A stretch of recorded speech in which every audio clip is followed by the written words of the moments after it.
So, forward with the day, and it is my very great pleasure and privilege to now introduce our Cabinet Secretary for Health and Sport to get us off to a good start. Thank you, Cabinet Secretary.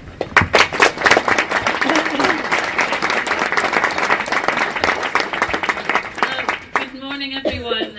Thank you, Jackie, and what a good turnout, a full room, always good to see, and people, obviously, as Jackie said, from all over Scotland, but also from many different parts of the allied health professional community. And it's a pleasure to be here today to focus on the Active and Independent Living Improvement Programme. I love the rather catchy AILIP. I think it's a lot easier, quicker to say, and it is an opportunity, more importantly really, to celebrate the way that AHPs are working with partners across multidisciplinary and multi-agency teams, as Jackie just gave a flavour of in her opening remarks, and that's to drive the ambitions for prevention and early intervention as set out in the Health and Social Care Delivery Plan. Improving the health and well-being of the people of Scotland is my priority and the government's priority, and I'm sure it's the priority of everyone in this room also, and we have a contribution to make, and this programme provides an important vehicle to generate creative partnerships towards our common purpose and accelerate the pace and spread of effective practice at scale. A key strength of the programme is that it was formed by a wide and varied consultation process with events held across health, social care and the third sector, as well as with people who use services, their families and carers. AHPs are a diverse and of course talented group of professions. However, the engagement process told us that not everyone out there knows who they are and importantly how to get access to them. What was clear was that those people who have received help or treatment from an AHP hugely valued it and felt that they would have really benefited from that support being available earlier. AHPs have embraced the concept of co-production and are playing a key role in the ongoing integration of health and social care services. They're already optimising pathways and supporting delivery of personal outcome approaches, and their skills alongside those of other leaders and practitioners will also be key in underpinning the success of the transformational plan for primary care and sustainable GP services. In the Health and Social Care Delivery Plan, we've made a concerted effort to focus on prevention, early intervention and enablement. AILIP is integral to that plan through supporting people of all ages and abilities to live well, be physically active, manage their own health conditions better, remain in or return to employment and live independently at home or in a homely setting. And I want to recognise what has already been achieved within the context of the integration joint boards, including work to optimise pathways for frailty, intermediate care, hospital at home and rehabilitation and reablement initiatives that enable people to live longer in their own homes or in a homely setting. Alongside this is the important work of AHPs who do work to support the diagnosis and treatment of acutely ill people, including those on a cancer or palliative care journey. I'm clear that the full potential of the allied health professionals to deliver improvements for individuals, services and the system as a whole has yet to be fully realised. However, I am encouraged by what has been achieved to date through the programme's predecessor, the AHP National Delivery Plan, and I'm sure that this work will continue to be prioritised and reflected in local plans going forward. I just want to highlight some examples. The National Falls Programme will continue as an integral part of the Active and Independent Living Improvement Programme and will continue to identify and deliver activities that provide practical support to people who fall or are at risk of falling.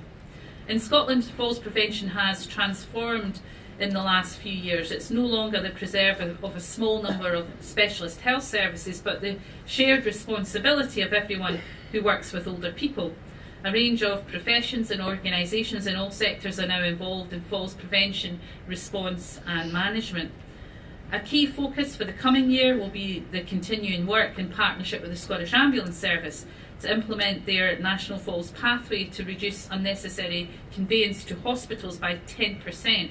And in addition, 50% of those people not conveyed to hospital will be referred to community AHP services for further assessment and rehabilitation. That's a huge impact and really an important part of our overall plan to keep people out of hospital who don't need to be there.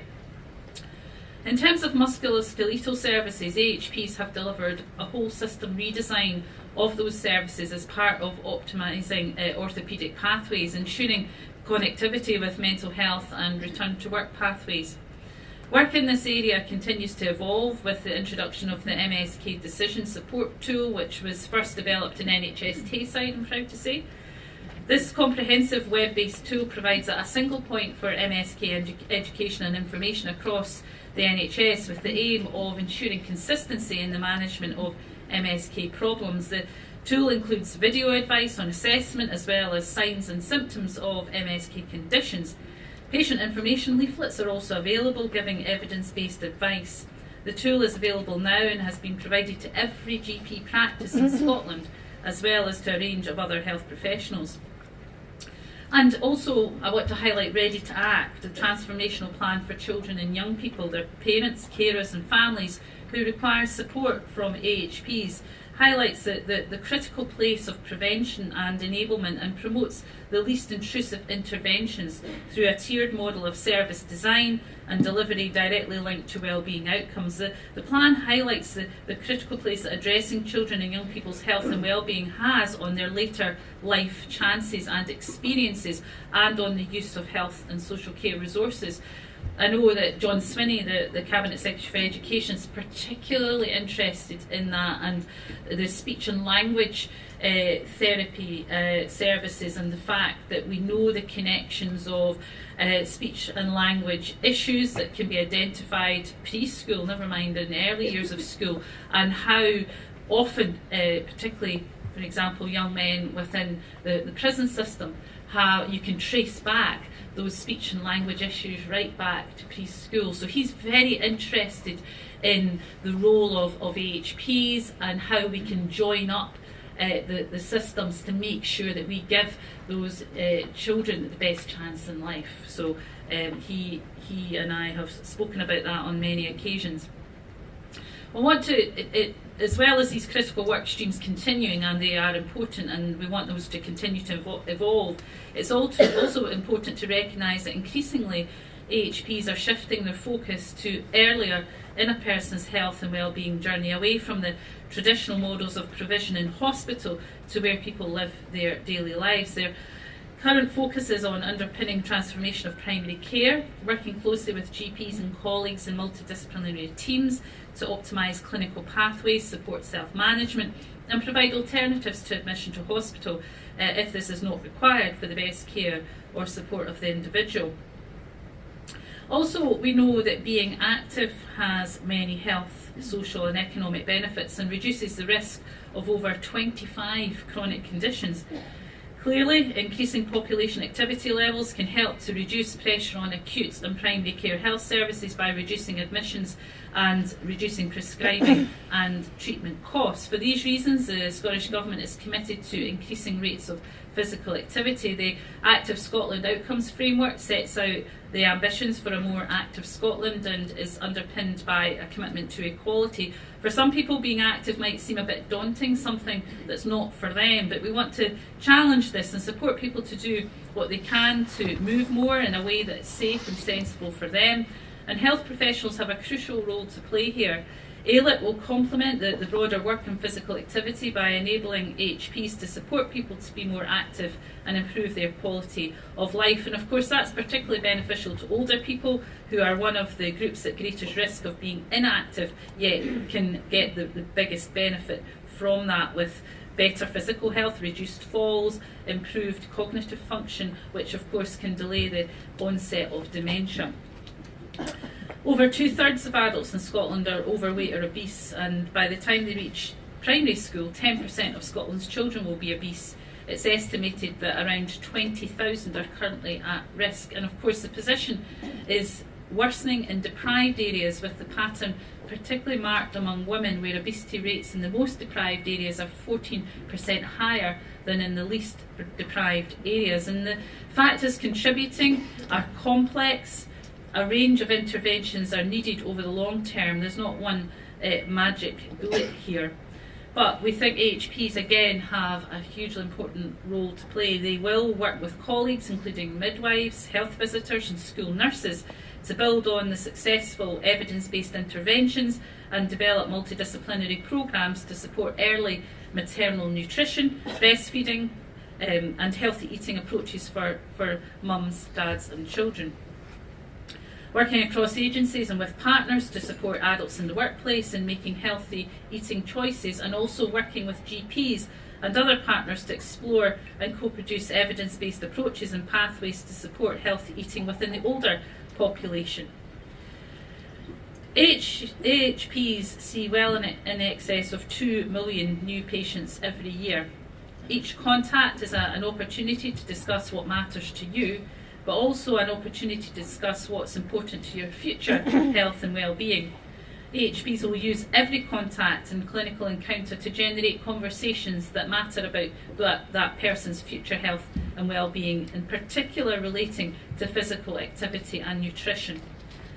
The consultation carried out to develop AILIP suggested that AHPs were intervening too late in people's health and well-being journey, but there was no real evidence to support this claim.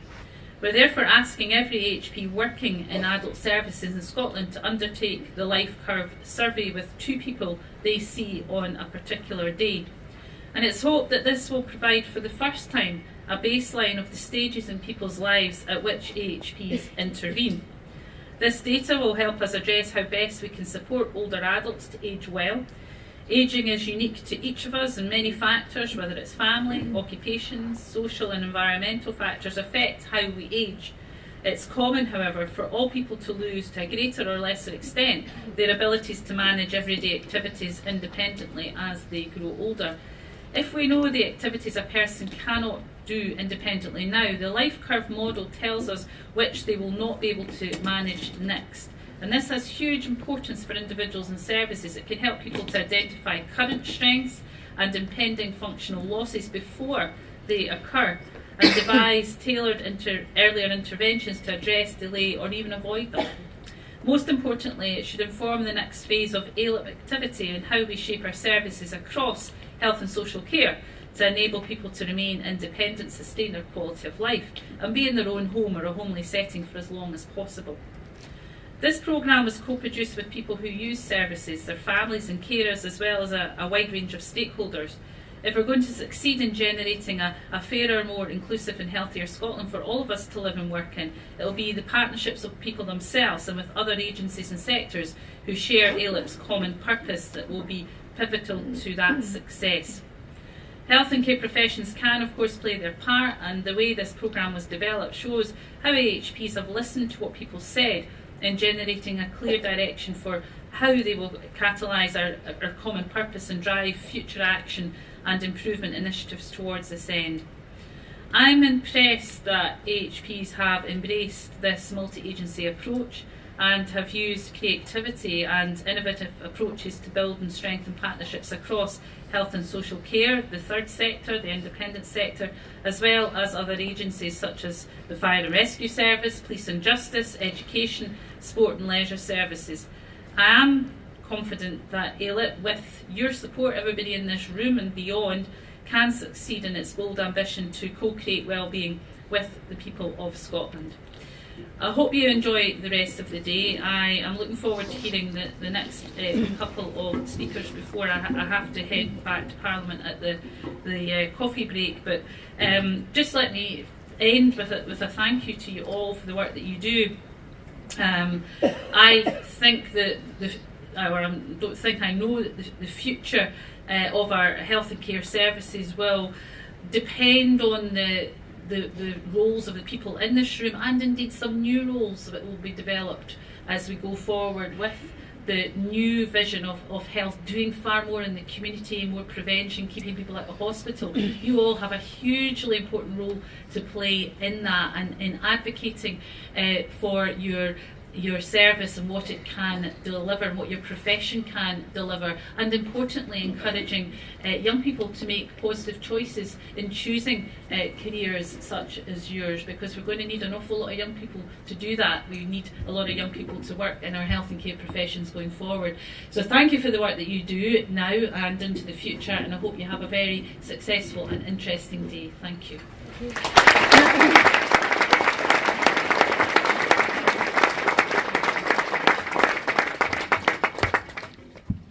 Thank you so much, Cabinet Secretary, and a really good start, I think, to the agenda and the challenges that we have ahead. So it's an exciting time for us to be having these connections and conversations that matter, but a lot of work for us to do, I think, and a lot of cultural change for all of us to embrace in terms of how we work and how we seize those opportunities to make the most of conversations that matter.